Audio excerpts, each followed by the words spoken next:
Assalamualaikum warahmatullahi wabarakatuh.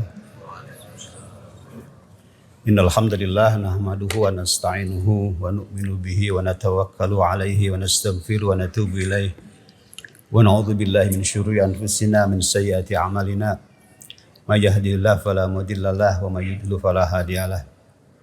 Asyhadu an la ilaha illallah wahdahu la syarikalah wa asyhadu anna Muhammadan abduhu wa rasuluh. Allahumma fassalli wa sallim wa barik wa tarahham wa tahannan ala abdika wa rasulika sayyidina wa maulana Muhammad wa ala alihi wa ashabihi ajma'in wa ba'du. Qala Allah ta'ala fil Qur'anil Karim aqimis salata liduluki syamsi ila ghasaqil lail wa qur'anal fajr inna qur'anal fajri kana mashhuda. Shadaqallahul azim. Masyarul muslimin sedang salat subuh rahimakumullah. Puji syukur kepada Allah Subhanahu wa taala. Allah memperkenankan kita bisa melaksanakan salat subuh berjamaah di Masjid Al-Jabbar. Allah Subhanahu wa taala berfirman dalam Al-Qur'an, "Aqimis salata liduluki syamsi ila ghasaqil lail wa qur'anal fajr, inna qur'anal fajri kana mashhuda." Dirikanlah salat mulai dari tergelincirnya matahari sampai terbenamnya matahari, dan salat fajar wa qur'anal fajr, inna qur'anal fajri kana mashhuda. Para ulama memaknai Quran al-fajr itu salat subuh, dan mashhuda itu disaksikan.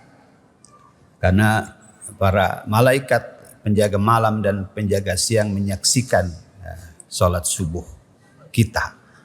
Bukan berarti salat lain tidak disaksikan, tapi itulah keutamaan, salah satu keutamaan dari salat subuh.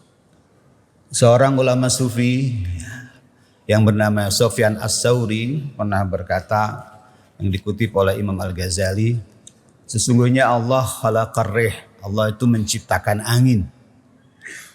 Tahubur rih bil ashar, angin itu berhembus ketika waktu sahur, waktu subuh.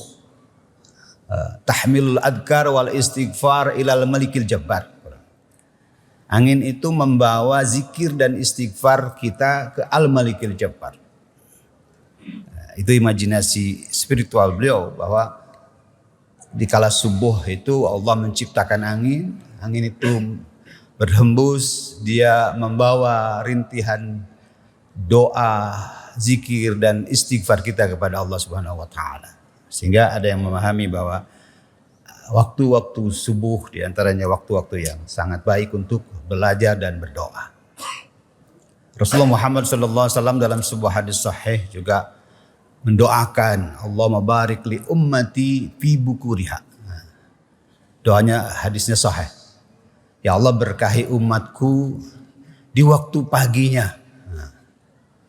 Makanya ada orang tua mengatakan, jangan kesiangan, nanti rezekinya dipatok ayam. Gitu. Karena bangun subuh itu kita menyaksikan orang-orang, para pedagang, para pekerja pagi-pagi sudah berangkat. Allah memberkahi mereka. Seperti doanya Rasulullah, Allahumma barik li ummati fi bukuriha. Mudah-mudahan kita semua bisa istiqomah, bisa melaksanakan salat subuh berjamaah dimanapun, kapanpun, pun kita kemudian bersemangat bekerja, mencari kehidupan, belajar dan seterusnya. Ma'asyiral muslimin, sidang salat subuh rahimakumullah. Tadi malam orang Bandung khususnya, atau para bobotoh Persib bergembira karena Persib menang 3-1. Saya ingin membahas kemenangan, bukan Persibnya, tapi ikut bahagia dengan Persib menang. Ada yang mengatakan kemenangan itu banyak bapaknya, kekalahan yatim piatu.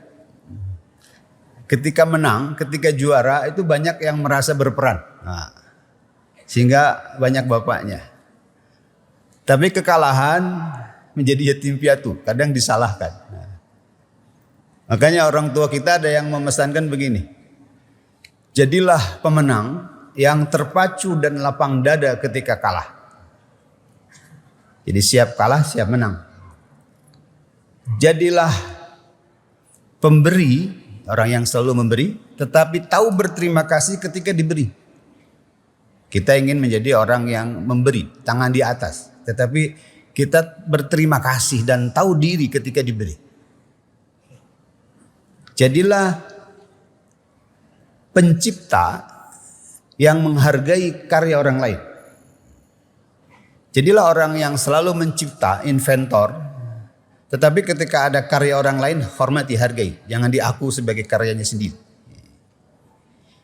Jadilah pemimpin yang siap dipimpin. Kadang ada orang yang siap memimpin tapi tidak siap dipimpin. Kesadarannya fungsional, kesadarannya status. Ketika jadi ketua rajin, ketika tidak lagi jadi ketua enggak rajin. Ini suatu nasihat yang luar biasa. Bahwa kita harus ya siap kalah, siap menang. Sehingga ada nasihat, ada semacam ada istilah pemenang dan pecundang. Kita harus jadi pemenang. Karena pemenang itu bahagia, terhormat. Tapi jangan jadi pecundang. Kata para ahli, pecundang itu cirinya 4. Karena ada pemenang, pasti ya. Pecundang. Kata para ahli, orang mengamati psikososial, pecundang itu cirinya ada 4. 1, blame atau blaming. Nyalahkan orang. Dia nggak siap kalah. Ketika kalah nyalahkan wasit, nyalahkan macam-macam, nyalahkan kodok, nyalahkan pintu kalau kejedok pintu. Jangan jadi pecundang. Ketika kalah, kita harus terpacu dan lapang dada ketika kalah. Nah, jangan jadi pecundang. Pecundang itu blame cirinya pertama, menyalahkan orang lain. Gagal ujian, nyalahkan ini, nyalahkan itu, nyalahkan negara, nyalahkan pemimpin, nyalahkan orang tua, nyalahkan lingkungan, nyalahkan macam-macam. Kita jangan menjadi orang yang gampang menyalahkan orang lain. Itu pecundang. Yang kedua, pecundang itu cirinya justify, mencari justifikasi, mencari dalil. Pantas saya kalah karena begini. Mencari dalil. Mencari pembenar atas kekalahan dan kesalahannya. Yang ketiga, ciri pecundang itu excuse, memaafkan diri. Ya udahlah, kita mah kalah. Kita mah ya begini. Kita mah kenapa kamu bodoh? Karena saya miskin. Kenapa kamu miskin? Karena saya bodoh, Pak Beliut. Memaafkan diri. Padahal banyak orang miskin sukses. Yang aneh itu orang malas tapi sukses. Jadi ketika salah, kalah, terpuruk, jangan memaafkan diri. Pantas saya mah bodoh, saya mah kalah, dan saya mah orang desa, saya mah orang miskin. Itu namanya excuse. Itu pecundang.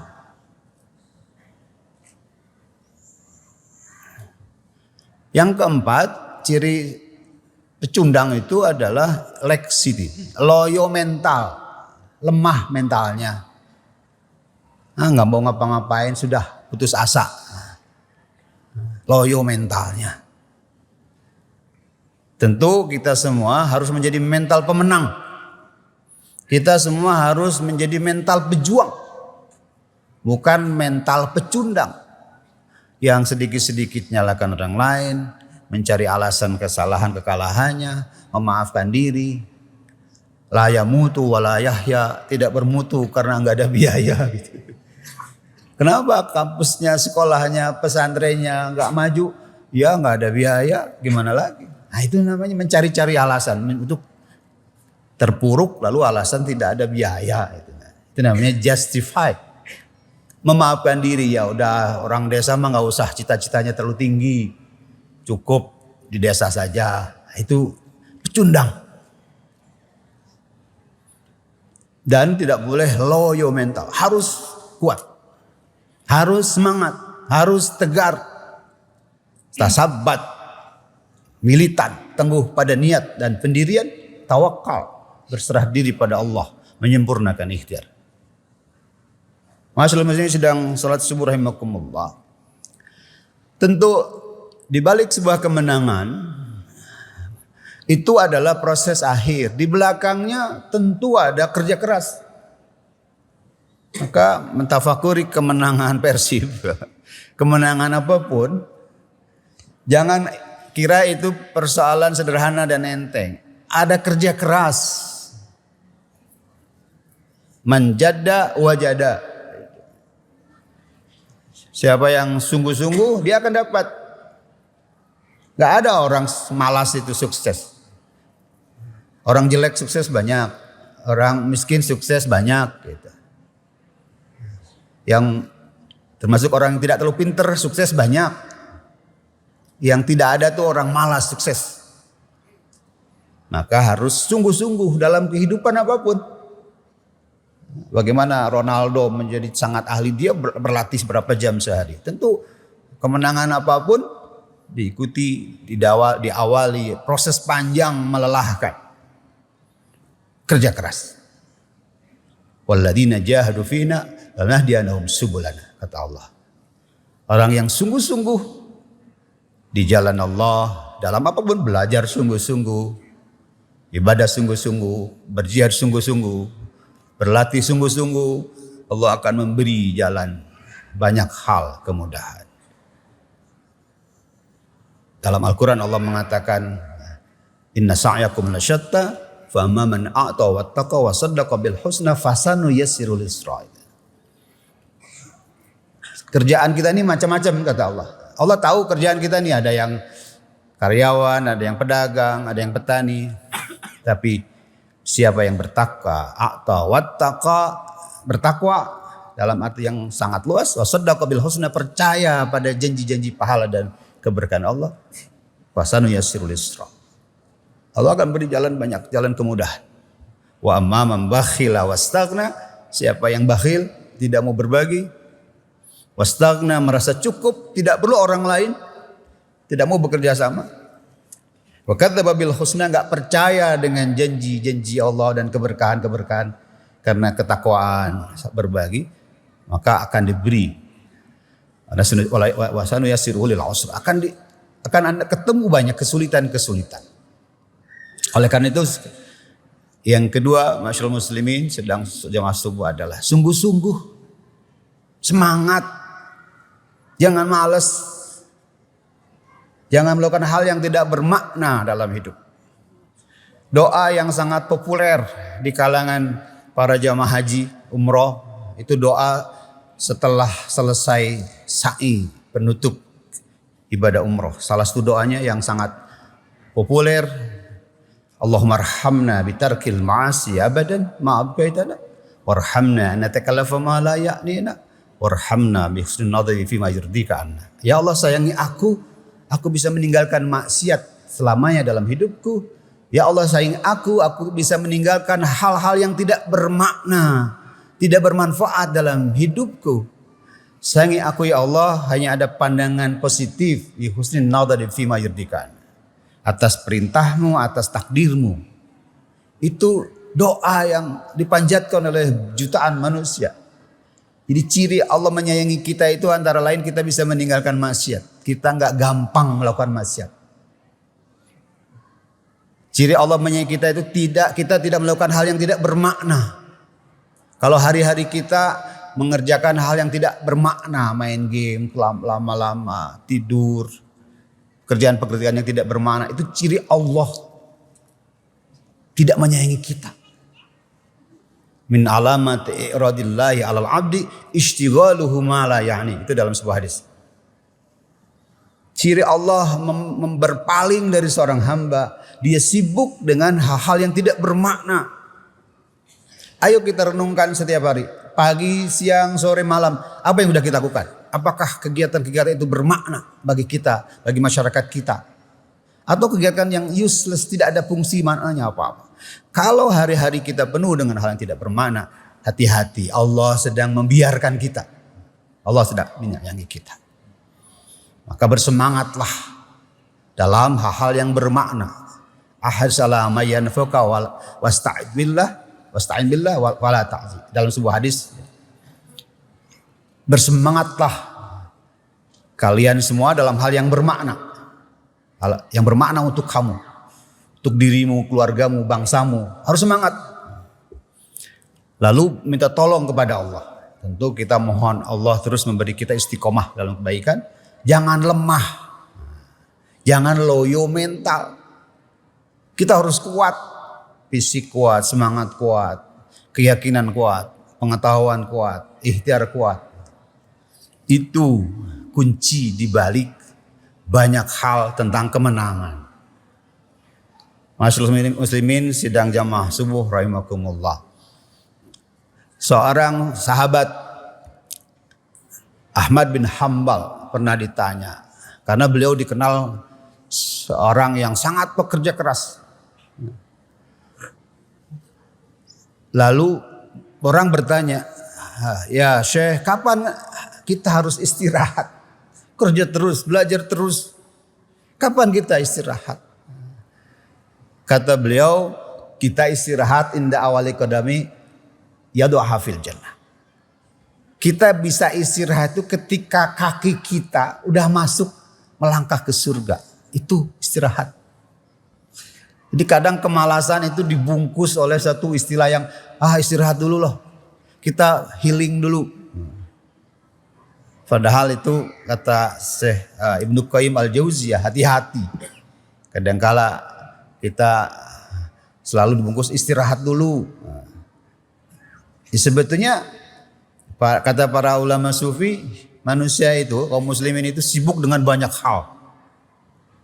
Banyak tekanan, banyak tugas. Karena tanggung jawab kita lebih banyak daripada waktu yang tersedia. Yang disebut bahagia itu adalah kita menikmati tugas-tugas yang kita kerjakan. Berjuang, bekerja keras, belajar, dan kita menikmati proses itu, itulah kenikmatan. Jadi jangan nggak ngapa-ngapain, tidur dulu, istirahat dulu. Hati-hati, itu setan itu. Kita bisa istirahat ketika tangan kaki kita sudah melangkah ke surga. Maka terus semangat, terus bekerja keras. Allah juga menantang kita. Allah tuh menantang kita. Kita harus memilih, bukan memilih zona nyaman dalam hidup. Allah menantang dalam surat Al-Balad. Allah berjanji dengan Makkah Al-Balad. Apa salah satu? Fakku raqabah. Wa ma adraka mal aqabah. Allah memilih falaqtahamal aqabah. Kenapa engkau tidak milih jalan terjal berliku? Allah menuntun kita memilih jalan terjal. Jalan sunyi bahkan, jalan sunyi dan terjal. Jalan yang orang enggak tahu capek dan semangat kerja kita mengurus umat, membangun pesantren, bikin sekolah. Itu jalan sunyi dan terjal. Tapi Allah nantang itu. Falaqtahamal aqabah. Kenapa engkau tidak pilih jalan terjal berliku? Wa ma adraka mal aqabah. Apa itu jalan terjal berliku? Fakku raqabah. Memerdekakan hamba, membebaskan kesusahan orang lain. Jadi kita membebaskan kesusahan tetangga, saudara, masyarakat. Itu jalan terjal berliku yang Allah suka. It'amun fi min dhi masghobah. Memberi makan ketika masa peceklik. Kita juga kekurangan, kau harus bantu orang. Ya itu namanya perjuangan. Yatiman damat, miskin damat robah. Orang miskin yang betul-betul miskin. Yatiman damat robah. Miskin damat robah. Anak yatim saudara dekat. Orang miskin yang betul-betul miskin. Summa kana minal ladina amanu wa tawasaw bis sabri wa tawasaw bil marhamah. Tentu dalam menempuh jalan terjal sunyi berliku itu berat. Maka tugas kaum muslimin adalah, orang beriman adalah wa tawasaw bis sabri wa tawasaw bil marhamah. Saling menasihati dalam kesabaran, saling menasihati dalam kasih sayang, sabar. Memang berat perjuangan kita. Sabar, penuh kasih sayang. Jangan menghakimi. Jangan dimarahi karena sedang berjuang. Anak-anak santri yang bangunnya susah karena padat kegiatan, jangan dimarahi. Cari sejuta alasan untuk tetap menyayangi mereka. Wa tawasau bis sabri wa tawasau bil marhamah. Ma'asyiral muslimin sidang jamaah subuh rahimakumullah, mudah-mudahan kita semua istiqomah bisa melaksanakan salat subuh berjamaah, bisa bangun pagi, istiqomah dalam kerja keras, istiqomah dalam berjuang untuk kemanfaatan kemaslahatan banyak orang. Kemuliaan itu adalah bukan diukur dari jabatan,